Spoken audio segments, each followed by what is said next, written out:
May the words of my mouth and the meditations of all of our hearts be now and always acceptable in your sight, O God, our rock and our Redeemer. Amen. Okay, I need a few people who are willing to go and bring the mystery box right down here. It's pretty heavy, so why don't we get Liam and Theo and Dorothy and Gordon to go up there and get it. Carry it carefully down here, and let's see what is in the mystery box this morning.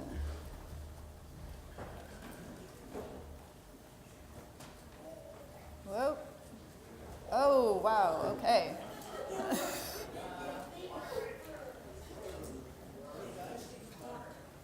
The mystery box almost went flipping on its head. There we go. All right. It's heavy. Well, let's find out what's in there. Is it unlocked? Yep, it's unlocked. Okay. Wow. There are, these are not just jelly beans, I will tell you. They're Easter jelly beans, they're sour jelly beans, and they're only available in the springtime from Bulk Barn, so I find them very, very special. And Sheila obviously thinks they're very special too. Okay, you guys can go back to your seats. Gordon and Cecilia and a few other people actually know that I really, really, really love sour jelly beans.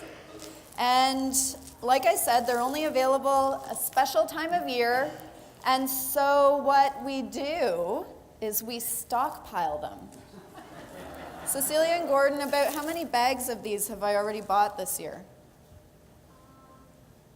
There's like about 5 or 6 of these bags stockpiled in my office, just so that I will hopefully make it through the entire year with sour jelly beans available to me. Now, I am somebody who thinks that a little bit of sugar is okay. It's nice to have a little sweet treat every now and then, but Linda, who works in the office with me, can let you in on a secret, which is that sometimes I get eating these sour jelly beans, and I get eating them by the handful. I eat handful after handful after handful. And then they're not really just a nice sweet treat anymore. They kind of make me feel sick.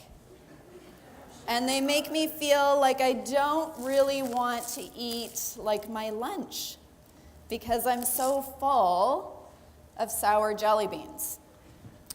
Now, you might not believe this, but this actually is a little bit of a metaphor. It tells us something about our relationship with God. And I'm going to tell you that there's a false bottom on this mystery box. So I need maybe 2 other people to come up who didn't come up before. How about Parker and Diana? Can you guys come up and see whether you can find what is in the bottom of the mystery box? The false bottom in the mystery box. I'm just going to shake it down a little bit just to make sure it's there. Okay, so see that hole there? You need to lift that up and try to get what is in the false bottom. Oh, it fell down. All right. Can your hand squeeze in there?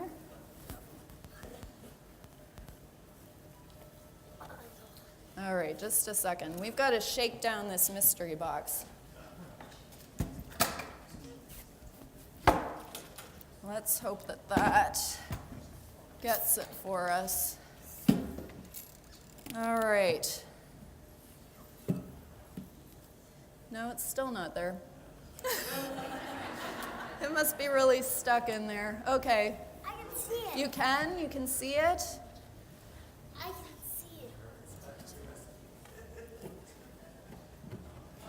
Does it lift up a little bit more? There we go. Okay. There we have a scroll. Can you open that up, Diana? Take the elastic off.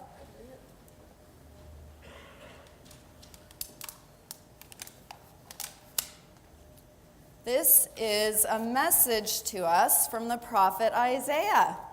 And we just heard Tanya read from the prophet Isaiah. I just want to focus in on one verse. Why do you spend your money for that which is not bread? Listen carefully to me and eat what is good. Why do you spend your money for that which is not bread? Thank you for your help. You can take that back with you. So what is Isaiah talking about here? What is he talking about when he asks us why we eat what isn't bread? Well, Isaiah is talking about bread the way that the Jewish people talk about bread. And for them, bread is a reminder, it's a symbol, it's a sign of God's loving presence. So whenever they talk about bread, they are referencing God's promise to be with us with love. Now we find out a few other things from the prophet Isaiah. If you were listening to what Tanya read, we also find out that this bread, God's loving presence, is given freely. It's given to anybody who wants it. There is no price. And anybody who's hungry and needs to eat can receive this loving presence, this bread of God. The loving presence, the bread of God. Okay? So Isaiah is saying, why do you spend your money on that which is not bread? Why do you eat that which is not bread? There's kind of another way of saying what Isaiah is asking. He's also asking us, why do you eat junk instead? Why do you fill your tummies up? Why do you fill your lives up with junk? When God has this delicious bread that's freely offered to all of us, and this bread gives us life. Why do you spend your money on that which is not bread? Now, there is somebody who comes along many, many, many years after the prophet Isaiah, and this person talks about bread a lot. Who is that? I'm hearing some people whisper it. Yes, Jesus. Jesus talks about bread a lot. In fact, Jesus tells us, I am bread. Jesus says, take this bread because it's me, it's my body. Jesus says, eat this bread and have life. All of the Gospels, the earliest writings of the church, all tell us that Jesus used bread to talk about his life and what he had to offer. So what Jesus is telling us is that Jesus is the living and loving presence of God.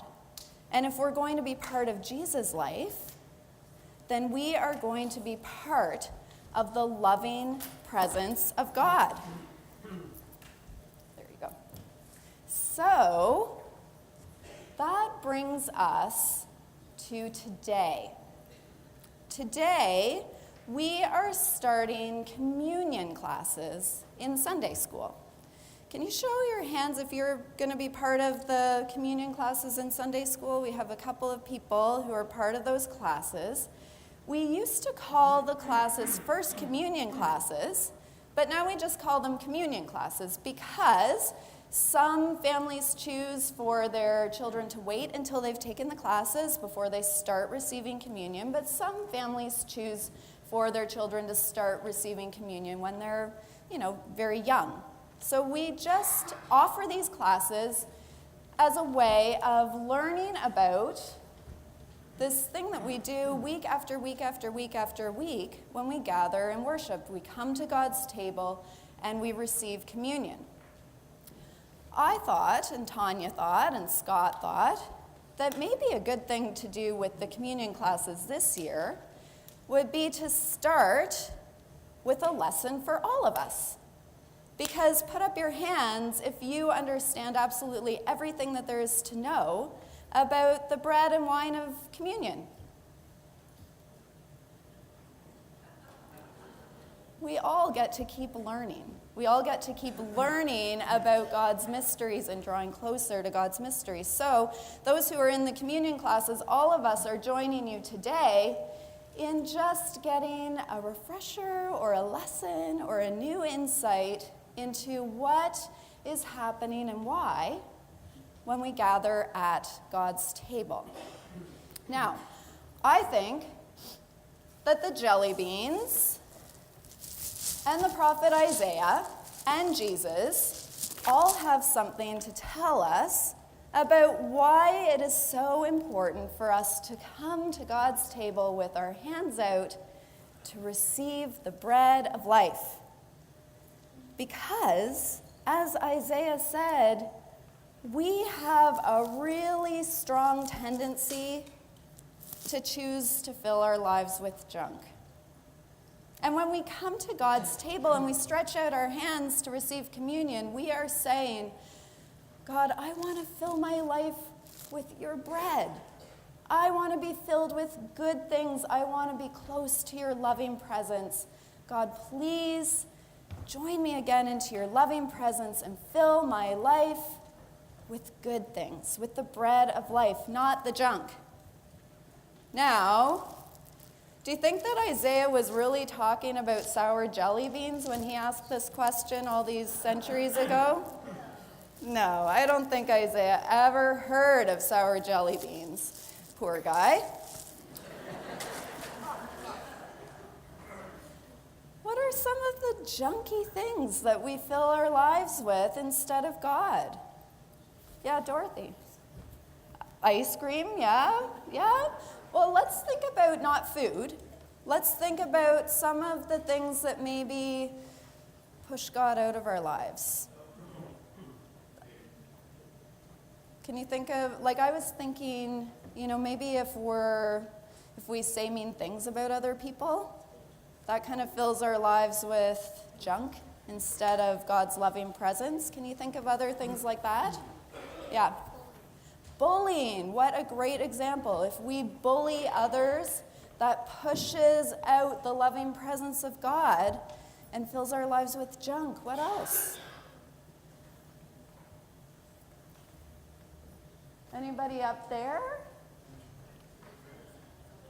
Yeah, Theo. Being greedy. When we say me, I want.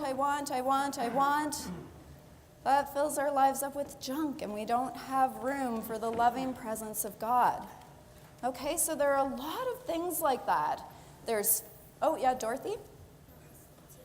Not listening to your parents, that's a really good one. Yeah, when we think, and it's not just kids and their parents, I think when any of us think, I know best, I know better than you. And when we don't listen, that makes it hard to fill our lives up with the loving presence of God. So we keep coming to God's table to receive the bread of life, to be part of the life of Jesus, to be part of the loving presence of God, and to have the loving presence of God to be part of us. And we say, God, I want to be filled with the good things, with the bread. I don't want to be filled with the junk. That also tells us why, in our tradition anyway, we have communion every week. Some of us have communion almost every day. That's because we're always hungry, right? And all of us every day can slip into choosing the junk. We just kind of get into some bad habits, or we're not thinking, we don't remember, and so we choose junky stuff rather than the loving presence of God. So it's really important that we receive communion regularly in our tradition so that we keep coming back to that offering of bread that's offered freely and generously to each and every one of us. I have one more thing to say about the jelly beans and communion. Now, if I were to eat this entire bag of jelly beans, what do you think would happen to me? I would be, what do you think, Liam? I would be so sick, wouldn't I? Yeah. This would be like kind of the ultimate filling my life with junk.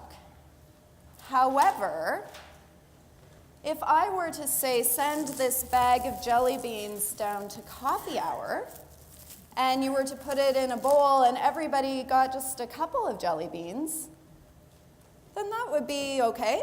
I don't think that would make anybody's stomach too sick, right? We'd share it together, and it would be just a sweet treat for everybody. Well, when you come to God's table, you can't come to God's table by yourself. Reverend Scott, Reverend Michael, me, we can't just stand up at that altar on a weekday and decide that we're going to have communion all by ourselves. We have to have other people with us in order to share in God's communion. And that's actually one of the most important things that we need to know, and that Jesus tried to show us and teach us, is that we need to come together to receive all of God's good gifts. And then when we receive those good gifts, and then when we go out into the world and we share those gifts with others, then those gifts become incredible blessings, and they become a sweet treat and a beautiful thing for all of us. Now, is there somebody here who could be careful enough with these jelly beans that they aren't going to be tempted to eat them during the service or open them up at all during the service? Gordon put his hand down. Okay, well, Liz had her hand up first, so I'm going to entrust these to Liz. But then you're going to need to take them down to coffee hour right after the service and put them in a bowl. Somebody will help you find a bowl so that everybody can find out just how good these sour jelly beans are. Now, Tanya has a bookmark, right?